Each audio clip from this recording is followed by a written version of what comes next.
தாம்பரம் செங்கல்பட்டு இடையே 4வது ரயில் பாதை அமைக்க ஒப்புதல் அளித்தது ரயில்வே வாரியம். ரயில்வே பாதை அமைக்கும் பணிகள் ஜனவரி மாதம் தொடங்கும் என தகவல்.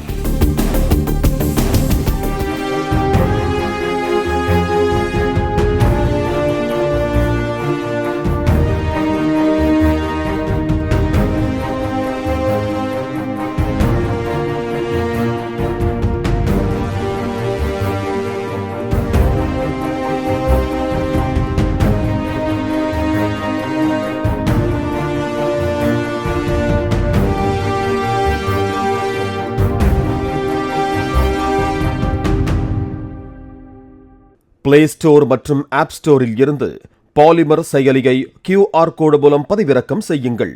செய்திகளை உடனுக்குடன் பெறுங்கள்.